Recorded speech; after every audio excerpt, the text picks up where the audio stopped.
هم راحوا فين؟ اخر 10 صفقات لارسن فينجر مع ارسنال. ارسن فينجر اسطورة تدريب نادي ارسنال اللي قعد 22 سنة مع الفريق، الراجل اللي طور حاجات كتير في كرة القدم واهتم بجوانب بره الملعب زي الغذاء ومنع اللعيبة من حاجات زي الدهون والسكر عشان يطول عمرهم في الملاعب، وركز على تدريبات تحسن نقط ضعف اللاعبين. ده غير طبعا ان الراجل اللي حول ارسنال من فرقة بتلعب لعب ممل لفرقة بتقدم كرة ممتعة ويمكن امتع كرة في الدوري الانجليزي لفترات طويلة، واهتم باللعيبة الشباب وتطويرهم زي سيسكي فابرجاز وفان بيرسي، وكان دايما محافظ على أرسنال ضمن التوب فور. وفي مسيرته مع أرسنال حقق 3 دوري و7 اف اي كاب، زي ما ليه صفقات أسطورية زي تيري أونري وباتريك فييرا وروبرت بيريز. في برضه صفقات خيشت زي مروان الشماخ وسيبستيان سكيلاتشي. والنهارده انا هقول لك اخر 10 صفقات لارسن فينجر مع ارسنال مين هما وراحوا فين وعملوا ايه في مسيرتهم. وزي ما بنبدا كل مره من حراسه المرمى للهجوم، ومفيش حراس مرمى المره دي فهنبدا الدفاع على طول. وبصراحه يا صاحبي مخبيش عليك، هي الاسماء اللي موجوده في قلوب الدفاع كلها بتقرف، فمش عارف هبدا بانهي واحد. احنا هنبدا بشكردان مصطفي، قلب الدفاع الالماني اللي راح في صيف 2016 وكان عمره 24 سنه.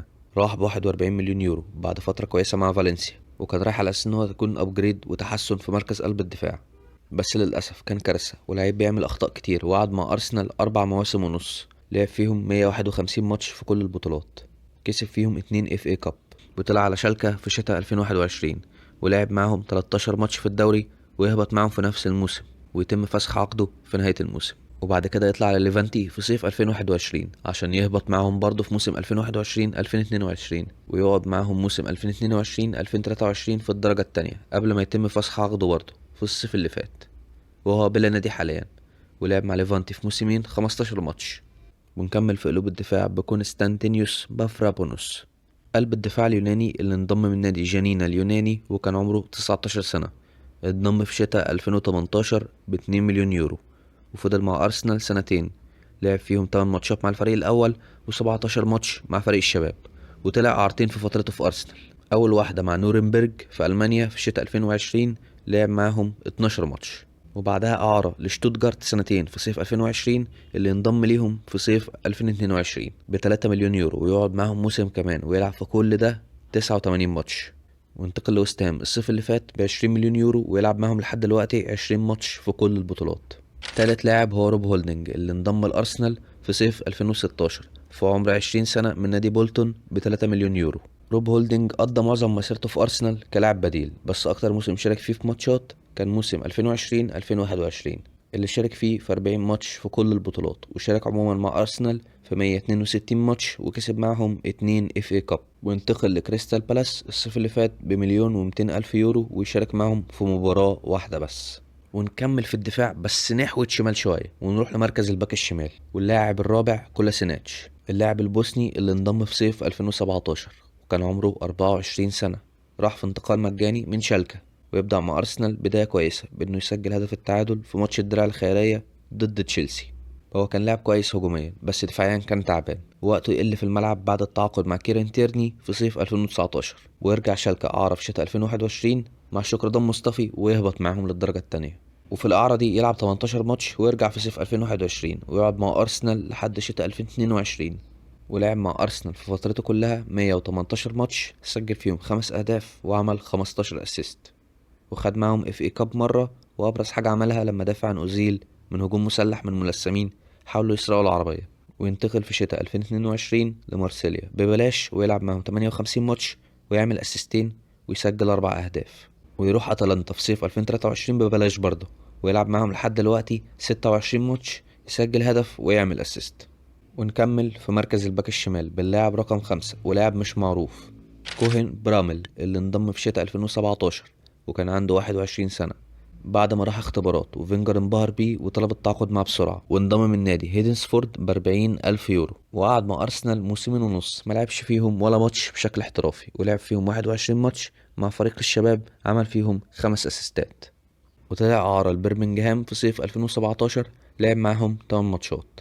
رجع في صيف 2018 وبعدها في سنة راح نادي كولشستر يونايتد وقعد معاهم لحد شتاء 2021، لعب 57 ماتش عمل 9 أسيستات، منهم على لينكولن سيتي في شتاء 2021 يلعب 54 ماتش ويعمل 6 أسيستات. ويطلع على روزرهام في صيف 2022 اللي لسه معاهم لحد دلوقتي، ولعب معاهم 72 ماتش وعمل اسيست. ونطلع خطوة لقدام ونروح لنص الملعب ونكمل في سكة اللعيبة اللي مش معروفة. واللاعب رقم 6 كليشي نواكالي اللي انضم في صيف 2016 وهو عنده 18 سنة بعد تألقه في كأس العالم للشباب 2015 وحصوله على جائزة أفضل لاعب في البطولة، وينضم من دايموند أكاديمي في نيجيريا ب3.5 مليون يورو. ويطلع 4 أعراض في فترته مع أرسنال، 2 لنادي ماستر خيت الهولندي، أول واحدة في صيف 2016 ويرجع في صيف 2017، وتاني واحدة في شتاء 2018 ويرجع في صيف 2018، ويلعب معهم 52 ماتش، يسجل 7 ويعمل 5 أسيستات. والأعارتين التانيين يطلع لنادي فينلو الهولندي في صيف 2017 ويرجع في شتاء 2018 ويلعب معاهم 12 ماتش بجول واسيست، ويطلع على فرقة بورتو بي الفريق التاني لفريق بورتو البرتغالي في صيف 2018 ويقعد سنة ويلعب معاهم 16 ماتش لا يسجل ولا يصنع، ويسيب أرسنال في صيف 2019 ويروح هويسكا في أسبانيا اللي يقعد معاهم لحد إبريل 2022 ويتفسخ عقده. وفي فترته هناك يلعب 33 ماتش ويطلع أعرى في النص كده لنادي الكوركون ويلعب معاهم 18 ماتش ب4 أهداف، ويروح نادي بروفيدينا في أسبانيا في صيف 2022 اللي يلعب هناك 37 ماتش، يسجل جون ويعمل 5 أسيستات. ويطلع لنادي تشافيز البرتغالي في صيف 2023 ويلعب هناك 21 ماتش ويعمل 4 أسيستات. ونروح للاعب رقم 7 هنريك ميختاريان، اللاعب الأرميني انتقل لأرسنال كجزء من صفقة أليكسيس سانشيز في شتاء 2018 وكان عمره 29 سنة. بالرغم من انه في اول ماتش ليه مع ارسنال قدام ايفرتون عمل هاتريك اسيستات الا انه ما قدرش يملى فراغ اليكسيس سانشيز. وفي موسم ونص و3 ماتشات في اول موسم 2020 2021 مجموع اللي لعبه مع ارسنال 59 ماتش، سجل فيه 9 اهداف وعمل 13 اسيست. وقال لصحيفة 442 في نوفمبر 2019: إمري كان بيدي اهتمام كبير بالتكتيك، عشان كده دوري اتغير. أنا كنت ببدأ كوينج بس كان لازم أبني اللعب مع نص الملعب المدافع، عشان كده كنت بساهم بأسيستات وأهداف أقل. أنا بحب ألعب بحرية أكبر وأتحرك في المكان اللي فيه مساحة، بس لازم تعمل اللي المدرب بيقول عليه. والنجم الأرميني يروح روما في صيف 2019 على سبيل الإعارة قبل ما ينتقل لهم بشكل كامل في صيف 2020 ويلعب مع روما 117 ماتش، يسجل فيهم 29 هدف ويعمل 28 اسيست. ويروح الانتر في صيف 2022 ولسه معاهم لحد دلوقتي، لعب 79 ماتش، سجل فيهم 7 وعمل 10 اسيستات. ونخلص من نص الملعب ونطلع على خط الهجوم ونبدأ باللاعب رقم 8 لوكاس بيريز اللي انضم في صيف 2016 من ديبورتيفو لا كورونيا ب20 مليون يورو وكان عمره 27 سنة. بالرغم انه سجل هاتريك في 39 دقيقة قدام بازل في دوري الأبطال، إلا إن السنة اللي قعدها مع أرسنال ما كانتش كويسة لأنه اتصاب إصابتين، واحدة في أول الموسم وواحدة في الآخر، خلوه يغيب 82 يوم عن الفريق، وحتى لما كان موجود ما كانش مؤثر قوي.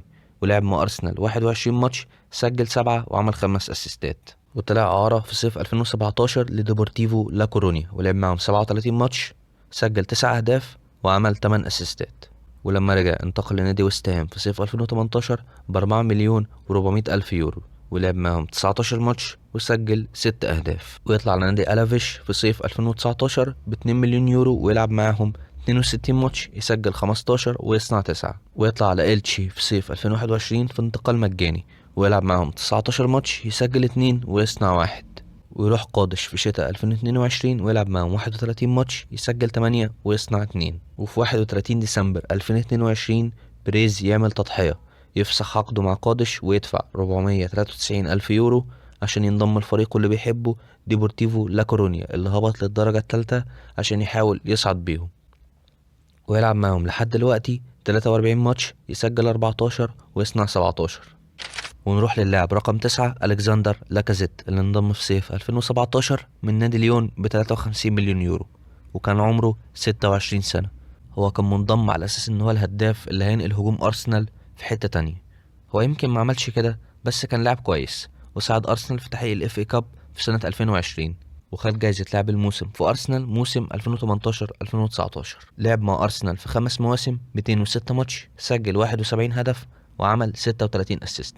ولما عقده انتهى في صيف 2022 رجع ليون ولعب معهم لحد دلوقتي 58 ماتش، سجل 42 هدف وصنع 8. ونطلع على اللاعب رقم 10 وأحسن لاعب في القائمة دي بيير إمريك أوباميانج اللي انضم في شتاء 2018 ب64 مليون يورو من بروسيا دورتموند وكان عمره 28 سنة.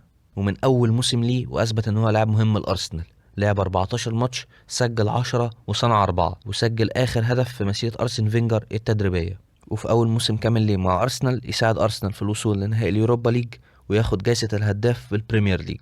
وفي الموسم اللي بعده يبقى كابتن أرسنال ويساعده في الفوز بأول بطولة ليه بعد فترة أرسن فينجر اللي هي اف اي كاب 2020 بتسجيله الهدفين أرسنال في النهائي. وفي موسم 2021 2022 طبعا تحصل مشاكله مع أرتيتا اللي تخليه يسيب النادي وهو مسجل 92 هدف وعامل 21 اسيست في 163 ماتش، ويروح برشلونة في الشتاء ببلاش ويقدم معهم نص موسم كويس ب 13 هدف واسيست في 24 ماتش، ويطلع على تشيلسي في صيف 2022 ب 12 مليون يورو ويتحسب له بطولة الدوري الأسباني اللي برشلونة حققها عشان لعب معهم 9 دقايق في بداية الموسم قبل ما يروح تشيلسي. ومع تشيلسي يلعب 21 ماتش يسجل 3 أهداف ويعمل اسيست، ويطلع على مارسيليا الصيف اللي فات ببلاش ويلعب معهم لحد دلوقتي 9 ماتش يسجل 14 ويصنع 7.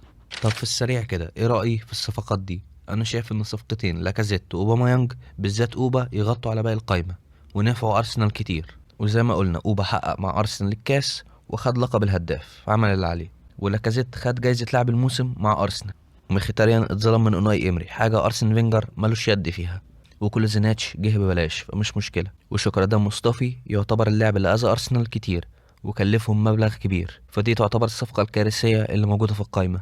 مافرابونوس ونواكالي وروب هولدنج وبرامل جم بمبالغ قليلة فمش مشكلة يعني. المهم لو عجبك الكلام ادي لايك وادي سبسكرايب وسيب رأيك ازاي نطور المحتوى، والسلام عليكم.